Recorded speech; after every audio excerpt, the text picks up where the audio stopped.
I'm here to challenge your perspective on adversity. Adversity, even saying it right now, it doesn't really quite roll off the tongue, and yet we've all gone through one way, shape, or form of adversity. So today, I'm going to share some of my adversity tales that both challenged and changed me, which may resonate with you.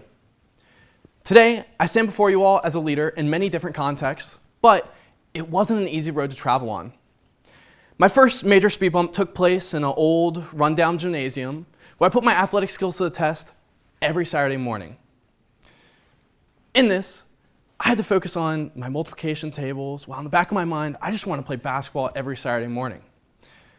I will say back in elementary school, I wasn't very good at basketball, but neither was anyone else in elementary school. I was lucky to have my dad as a coach, and he supported me through just about everything, to include when my team made it to nationals in high school. Yeah, no, I'm just kidding. No, I'm probably only mediocre at best when it comes to basketball, and my basketball career came to an abrupt end after this one particular season. Sorry, Dad. But I do play Frisbee golf, if that counts for anything. However, I do remember one very important life lesson from my early basketball career. And with this, I remember this one particular play where the enemy team was throwing a shot up at the hoop. Back then, in elementary school, I was that unusually tall kid. You guys all know the type. They look like they belonged in 5th grade, accidentally stumbled in the 2nd grade classroom. Yeah, that was me, all right? And then back then, the big responsibility of anyone that was tall back then was to be the rebounder for the team. So as soon as the enemy team threw up a shot at the hoop, I decided to go ahead and make a dash to go ahead and get the rebound. As soon as I had the ball within my hands, my teammate collided into me, running full speed. I took a hard fall on the ground, and I was in agony, I was in pain, and I was on the verge of tears. And my teammate ran over to me, he was super apologetic, and he was saying sorry like a million times, and he was trying to see what damage had been done. If you had asked me in that very moment, I probably would have told you all that I was dying. In reality, it turned out to be just a small finger sprain. What can I say? I've been dramatic since a very young age. That's when my dad rushed over to me, and I was hoping that he would reassure me and maybe pull me off the court.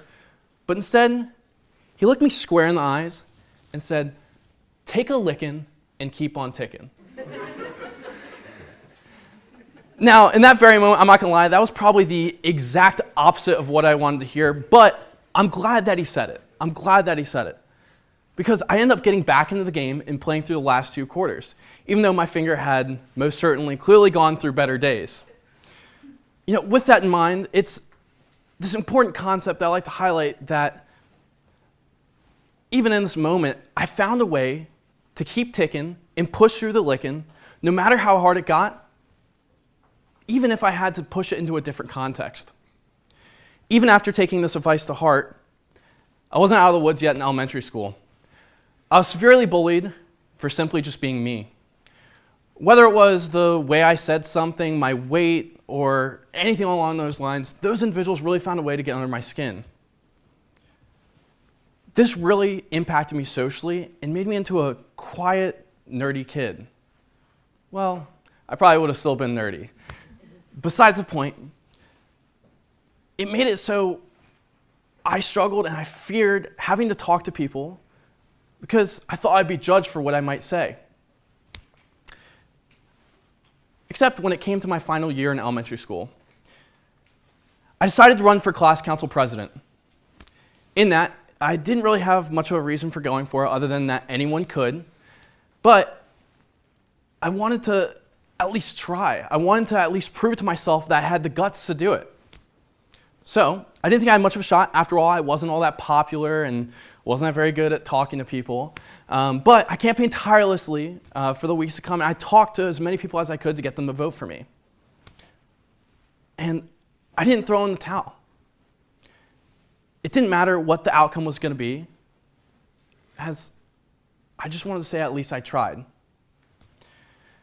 That's when the afternoon announcements crackled on, and I then heard my name announced after the word president, and I was flabbergasted. I could not believe it. But what that did tell me was that pushing through adversity doesn't necessarily guarantee the perfect success, but it does guarantee a chance to learn, a chance to grow, a chance to discover new things, and maybe even a chance to fail. In that, I've been living by those 7 words my dad said, and it's been carrying me throughout life and making sure that I'm not throwing in the towel no matter what. And this is actually a good example of grit, which means refusing to throw in the towel no matter what. From that, as soon as elementary school started to look better, that's when I began to transition into middle school. And I had to deal with the 2 worst possible things a middle schooler could go through: puberty and a global recession that drastically impacted my family dynamic. Not only did I have to deal with my voice constantly cracking and acne just kept popping up, but more importantly, I had to deal with my dad losing his job as a radio broadcaster and having to pick up multiple part-time jobs while my mom worked around the clock as a teacher. Even with the job stress and having to raise 2 sons, it made it for a very difficult family relationship dynamic. I mean, we were on a rapid decline from this moment. And even then, socially, we were all doing our own thing. This made me into a much more independent person, but in the long run, I grew to appreciate that. But it made for a very bumpy transition period, especially as a teenager. Then, as I came into high school, I decided to pick up a part-time job, partially due to this financial adversity, but also because I wanted to pay for my own car, and I also wanted to pay for college.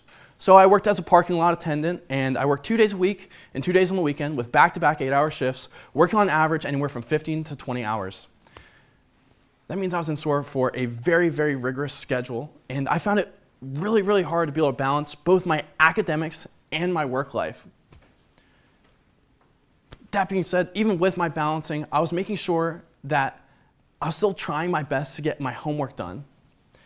I was jealous of my classmates who could just get their homework done, and not have to worry about money, and go out and just go shopping or play video games, while I was just barely getting by through my shifts and just finding time to do homework when I could. But at the end of the day, I persevered. It was because I was ambitious, but also because I believed in myself. One other point that I'll mention in there is it's even more important to recognize that you have to find your motivation to keep going. My motivation came in the form of grit, but what differentiates grit from any sort of other leadership trait is the idea of this unrelenting, nonstop urge to go and achieve your goals. Angela Duckworth, a well-renowned speaker as well as psychologist, defines grit as pursuing goals for the long term and even having the stamina to go for years at a time. This definition is way better than my definition, but mine was still good for practical use. And I had to go back to my dad's 7 words, take a lickin' and keep on tickin'. And with this, I was able to have a growth mindset and be able to have the power to keep going, even if it got hard. When I got to CNU, with any sort of college journey, it wasn't perfect. Not only did I come in as a freshman during the COVID-19 era, but I struggled trying to make friends, trying to find support networks, which is probably about the only thing that got me through that first year. And then when it came to my sophomore year in particular, I was thoroughly involved with this one organization I was really, really passionate about, so I decided to run for a leadership position. Unlike when I was 8 years old, I thought I had this position in the bag. I was really, really confident in myself, but I still tabled, I did a marketing campaign, handed out flyers, you name it, I was probably doing it. And then that Friday, I received a pretty disappointing call. I didn't get the position. And I was devastated, I was frustrated, and I wanted to just throw in the towel. But that's when I remember hearing my dad's words, and that's when my growth mindset kicked in. And that's truthfully when I decided that I'm going to start changing where my passions are, and I'm going to start doing something and doing things that I care about, and not worrying about how I failed. I got to CNU because of my commitment to grit, but also because of the unique knowledge that I got from my adversity. To that point, I currently am a mentor for many different students going through the college transition process where I can help support them and include them. But the role isn't all that specific. What is important is I'm in a position now where I can uplift individuals who haven't been dealt the best hand in life, but who can still keep going and succeed with just a little bit of support. In that time, I've been able to help people really be able to develop their growth mindset throughout this experience by sharing how grit has changed me and how I've been able to implement that in my day-to-day life. Before I leave you all today, I want to stress one thing. My adversity is not the same as your adversity. I don't claim to have all the answers, nor am I an expert in my experience, but I do want you all to take away one positive change that you can implement in your leadership style or just in your personal life.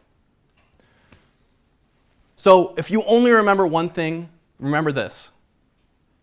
Take a lickin' and keep on tickin'. Thank you.